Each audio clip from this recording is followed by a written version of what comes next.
Bonjour et bienvenue dans cette nouvelle vidéo. Aujourd'hui, on va vous faire une présentation d'un fourgon Dreamer, un fourgon en 5,99 m, donc le D55, le modèle phare quand même de la gamme Dreamer. Chez Dreamer, pour rappel, on a des fourgons en version famille avec de nombreuses places carte grise, de nombreux couchages, mais on a aussi des modèles un peu plus standards, donc du 5,99 m en lit transversal, mais avec quand même pas mal de particularités, notamment sur la partie douche et toilette. Mais avant, on va commencer par l'extérieur, c'est parti. Donc le Dreamer D55 Up en finition Fun Plus.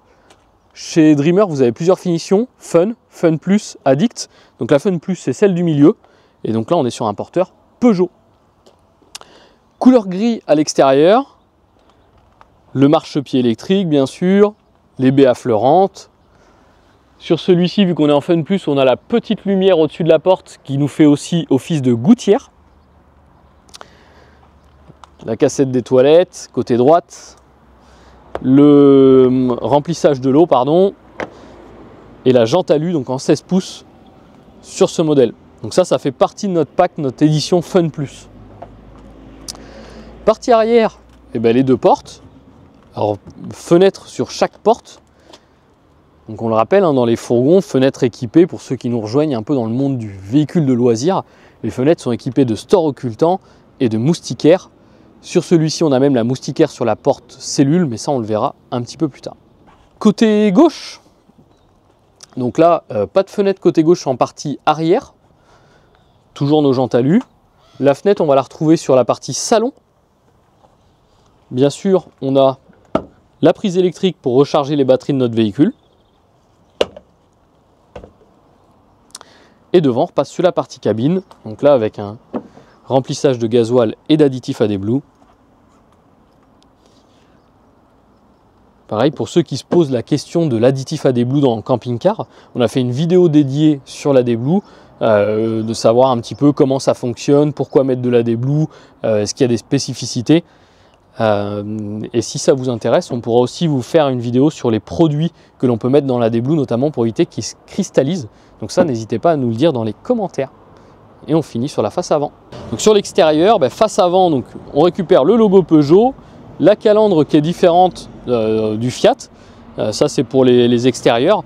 Pour le reste, les pare-chocs ou autres, Fiat, Peugeot, Citroën, on est sur la même chose. Et là, ce qui nous intéressait maintenant, c'est d'aller faire un tour à l'intérieur pour voir le D55. Moustiquaire de porte, on en a parlé tout à l'heure. Donc ça, c'est sympa, notamment quand on est dans des régions un petit peu fournies en insectes ou en moustiques, de pouvoir fermer, continuer à avoir de l'aération quand même et de la ventilation sans avoir la nuisance des moustiques. Donc là, on a mis les sièges en position salon, on est à l'arrêt. Alors, qu'est-ce qu'on peut dire déjà? Sur la partie haute, on n'a pas la découpe. On a la découpe, pardon, on n'a pas le meuble de rangement plutôt. On a une découpe de la cabine sans Skydome. On sait qu'il y a des gens qui aiment le Skydome et des gens qui n'aiment pas. Alors, si vous n'aimez pas le Skydome, ça c'est un véhicule qui peut vous intéresser. Où on va avoir un habillage qui fait très automobile, très propre, très classe. Deux petits rangements quand même sur les côtés, deux petits vide-poches. Si on continue dans la partie haute, on voit qu'on a des petits spots de lumière, donc aussi bien un sur le côté qu'en dessous du meuble. Et bien sûr notre meuble de rangement en partie haute, séparé en deux. Le meuble ne va pas jusqu'au bout de la colonne là-bas, tout simplement pour pouvoir y laisser la place à la télé si jamais on voulait mettre la télé. On sait que c'est pas aujourd'hui dans le fourgon, c'est pas forcément systématique la télé, ou en tout cas des fois juste une petite télé connectée, et son emplacement il est bien là-bas. Les sièges face route, donc véhicule 4 places carte grise, 3 couchages. Et donc là, on a les places pour les passagers, donc avec les ceintures, face à la route. Et en face de moi, la partie table qui est sur un rail. Ça, on a un peu l'habitude en fourgon. Donc cette table, ça nous permet en fait de tout simplement de pouvoir la coulisser, l'avancer ou la reculer. Mais aussi de pouvoir la baisser pour faire notre troisième couchage. Sur ce modèle, on a l'option troisième couchage. Donc entre guillemets un vrai troisième couchage, dans le sens où mon couchage ne va pas être dans le sens de la route, mais va être transversal à mon véhicule. Donc on va avoir une vraie longueur de lit pour un adulte. Voilà, si l'objectif pour vous c'est d'utiliser ce véhicule-là par exemple avec un enfant, un ado ou autre, ben, sachez que c'est possible avec un vrai troisième couchage.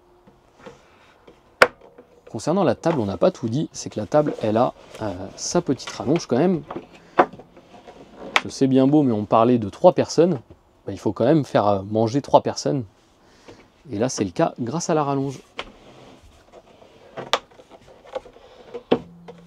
Pour ceux qui se posent la question, sous le pied de table, on voit qu'il y a une trappe de rangement. Alors, c'est pas forcément un rangement, c'est notre partie technique notamment. C'est là où on va avoir les disjoncteurs, les fusibles, les chargeurs. Alors, il y a un petit peu de place, on peut s'en servir en rangement. Attention, parce que les chargeurs, ils sont susceptibles quand même de chauffer. Donc, par exemple, on ne va pas y mettre la boîte de chocolat ici, sinon ça va nous faire du chocolat fondu. Donc, partie cuisine. Alors, avant de s'attaquer au rangement ou autre, on va faire un petit tour du côté des tableaux. Donc au-dessus de la porte, j'ai mon tableau cellule pour gérer la partie niveau d'eau, niveau de batterie, allumage des pompes, etc.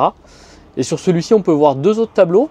Le premier, c'est mon système de chauffe-eau, donc le chauffe-eau Wall. Et à côté, mon système de chauffage, donc mon chauffage Webasto. Donc, pour rappel, le chauffage Webasto, c'est un chauffage gasoil. Et le Wall, c'est un chauffe-eau au gaz. C'est 2 appareils bien distincts. Et d'ailleurs, pour ceux qui veulent en savoir plus, on avait fait une vidéo sur le multicontrôle, mais surtout une vidéo très intéressante sur la partie Wall, qui est un chauffe-eau gaz qui jusqu'à alors n'était pas forcément très connu, qui est monté dans de nombreuses marques maintenant, notamment chez Dreamer ou chez Adria, donc des grosses marques de fourgons. Et on vous a expliqué le fonctionnement général et surtout le fonctionnement de la commande du bouton. Et nous on continue dans notre cuisine du Dreamer, notre D55. On cuisine, on va face à l'ouverture, ça c'est sympa, dès qu'il commence à faire beau, on va pouvoir ouvrir et cuisiner presque à l'extérieur. Feu gaz, donc un feu en 2 gaz. Notre petit point d'eau à côté. En dessous, on voit prise 12 volts, prise 220 et mes lumières. Donc là, l'avantage, c'est que les prises sont facilement accessibles. Et en dessous, on a nos tiroirs de rangement. Donc un premier tiroir où ils nous ont bien inclus notre petit range couvert. Un deuxième. Et tout en bas, un troisième, plus large, plus grand, plus profond. Et ce qui est intéressant chez Dreamer, c'est la fermeture des tiroirs. En fait, vous pouvez vous dire ici, il n'y a pas de bouton ni rien. Donc comment ça se passe quand mon véhicule roule? Est-ce que mon tiroir va s'ouvrir tout seul en roulant?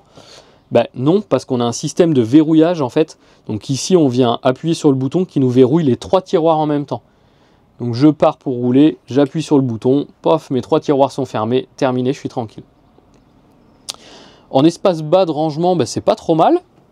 Si on fait un petit point maintenant en haut, donc on voit qu'il y a un petit porte-épices sur le côté qui est déjà inclus d'origine, donc ça c'est plutôt un bon point.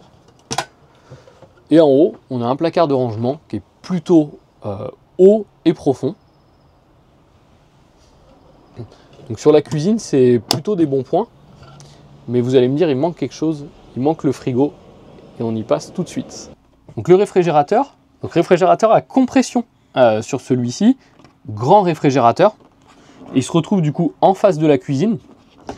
Alors l'avantage c'est quand même il a une porte avec une grande ouverture. Partie en haut, une petite partie conservateur fraiseur. Et tous nos rangements, donc c'est un modèle type slim. Et au-dessus du réfrigérateur, on voit aussi un espace de rangement. Donc là, qui peut être pour les aliments ou autre. Soit que ça peut être très bien de la partie cuisine ou autre. Mais il est quand même généreux en termes de hauteur. Dans le salon ou même l'environnement intérieur du véhicule, c'est plutôt lumineux. Et ça, c'est grâce notamment aux couleurs intérieures du véhicule, mais aussi au grand lanterneau qui est au-dessus du salon. Donc partie douche, WC, en fait vous allez voir c'est une configuration qui est hyper sympa sur la partie douche et toilette pour un fourgon. En fait on va avoir tout simplement, donc là on a notre partie douche qui fait aussi notre penderie. Alors là on va accéder à la douche. Pour accéder à la douche en fait c'est un système pivotant. Je vais pousser la partie haute qui va aller se ranger en fait dans mon espace nuit. et je vais ouvrir la partie basse et là je peux accéder à ma douche. Donc on est bien sur une douche indépendante, sans rideau, ça c'est aussi important. Donc là je suis dans la douche, alors plutôt généreux quand même pour un fourgon en douche. Ce qu'on disait, l'avantage c'est que vraiment pas de système de rideau ou autre, est complètement séparé de la partie toilette. Alors bien sûr, j'ai la possibilité de fermer hop, mon espace douche pour éviter les fuites d'eau.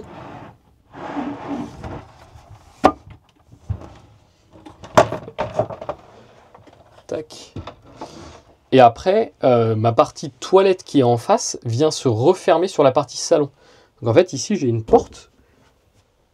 Donc c'est-à-dire que si j'ai quelqu'un dans le salon, il ne me voit pas parce que je peux fermer la porte. Donc ça, c'est intéressant. Ça ressemble un peu à la configuration au final d'un camping-car. Dans le sens où le camping-car, on est souvent dans ce système-là, avec la douche et le toilette séparés. Donc là, je suis passé dans la partie toilette. Donc en haut, on a un petit lanterneau pour pouvoir ventiler. Alors, il nous apporte aussi de la luminosité, donc ça, c'est plutôt bien.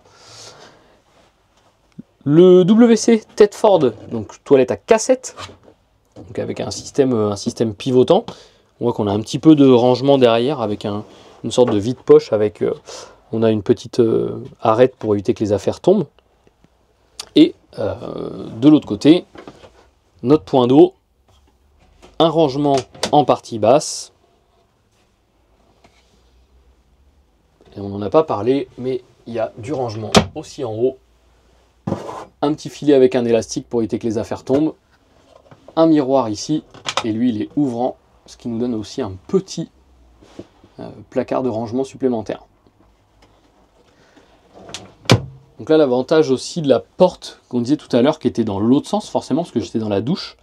Là, c'est que la porte, on peut la mettre comme ça, ce qui nous libère de l'espace au niveau des jambes. C'est-à-dire que je ne suis pas obligé de me serrer pour aller aux toilettes. Je peux laisser cette porte fermée, et du coup, même pour les grands, on a de l'espace pour les jambes. Donc, penderie, alors là où Dreamer a fait fort, et ben, effectivement, c'est la douche et le toilette séparés, mais aussi une penderie. Alors ça, c'est quelque chose en fourgon qui est plutôt rare, on le sait très bien, surtout dans du 5,99 m. Et d'autant plus que là, on a douche et toilette séparées. Et grand frigo. Donc en fait, ils ont réussi à cumuler dans un fourgon pas mal de points qui sont souvent demandés par les utilisateurs. Et on passe sur la partie arrière, donc le couchage lit transversal. Donc lit transversal. Alors qu'est-ce qu'on peut voir ? Déjà, ça c'est notre kit. On disait, on a un troisième couchage. C'est le kit troisième couchage pour ce véhicule-là. Fenêtres à l'arrière, on les avait vues par l'extérieur. Lanterneau au-dessus de nous. Donc là, c'est pareil, ça nous permet de bien aérer le véhicule, de bien ventiler le véhicule et aussi d'avoir un véhicule à l'intérieur plutôt clair. Au niveau des rangements, comme beaucoup de véhicules, on a nos rangements partie haute, donc aussi bien à droite qu'à gauche.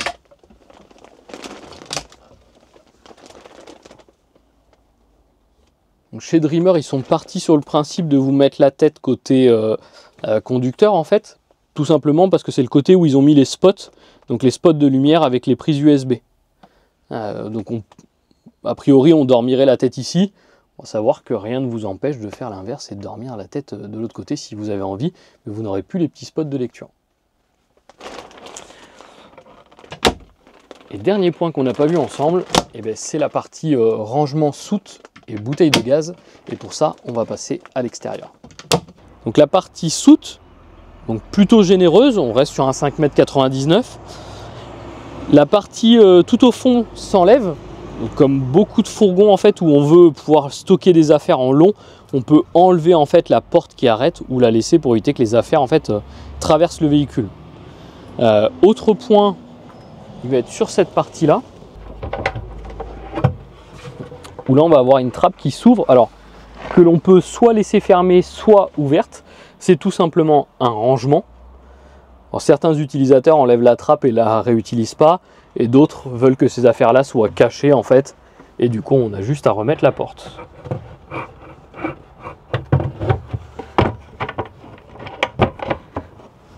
Il est vrai que cette porte-là, elle aurait pu être sur un système de charnière pour l'ouverture-fermeture, Le seul problème, c'est que si on la met sur un système de charnière, on ne peut pas l'enlever. Donc ceux qui ne l'utilisent pas, en fait, qui l'utilisent, on va dire, coffre ouvert, ne pourraient plus le faire, ou en tout cas seraient obligés de démonter les charnières, on aurait les trous des vis. Donc c'est toujours en fonction de l'utilisation que vous en avez, où on peut voir des avantages et des inconvénients.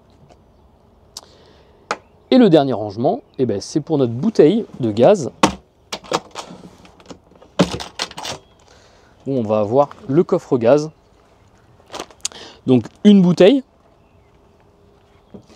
Alors pourquoi une bouteille? Eh bien simplement parce que notre réfrigérateur n'est pas au gaz et que notre chauffage, qui est un consommateur important de gaz, est lui aussi pas au gaz. Donc en fait on est en carburant, donc gasoil pour le chauffage.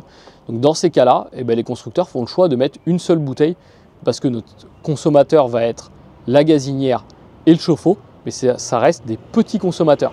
Alors les chiffres de notre Dreamer D55, on l'a dit, c'est un Peugeot Boxer, c'est un 2,2 litres 140 chevaux. Il est sur le châssis 3,5 tonnes et il nous laisse une charge utile de 605 kg. Donc ça c'est pas mal. 4 places carte grise, on l'a dit, 3 couchages. Dimension du véhicule, on fait 5,99, 2,05 et 2,72. Au niveau des pleins d'eau, donc 110 litres d'eau propre pour 85 litres d'eau usée. Un réfrigérateur à compression de 149 litres, donc grand réfrigérateur. Les dimensions du lit, le lit arrière il fait 195 de long pour 132 de large. Et ce qu'on disait, le lit dinette, donc il fait 185 de long, donc c'est là où on a un gros avantage avec ce troisième couchage, pour une largeur donc au point le plus large de 100 et au point le moins large de 59. Dans les caractéristiques véhicules, eh ben, nous on a le pack Fun Plus sur celui-ci, on a le troisième couchage, on en a parlé, les jantes alu en 16 pouces, et la peinture métallisée en gris, c'est vrai que ça le change du blanc, du traditionnel blanc. Ça le rend un petit peu plus sympathique ce Dreamer aussi. Marchepied électrique, moustiquaire de porte, la gouttière on l'a vu au-dessus de la porte, l'autoradio Bluetooth, climatisation, le régulateur de vitesse. Voilà pour les grandes lignes de ce fourgon. Pour rappel, le véhicule, vous pouvez le retrouver aussi en photo et en descriptif sur notre site internet www.campingcar16.fr. La concession se situe à Ruffec en Charente. Et le prix du véhicule sur ce Dreamer D55, c'est 63 150 €. Donc 63 150 pour ce Dreamer. Si vous êtes intéressé, n'hésitez pas. Contactez-nous, on vous remet l'adresse mail et le numéro de téléphone. Et nous, on se dit à bientôt dans une prochaine vidéo. Bonne utilisation, bon voyage, bye bye.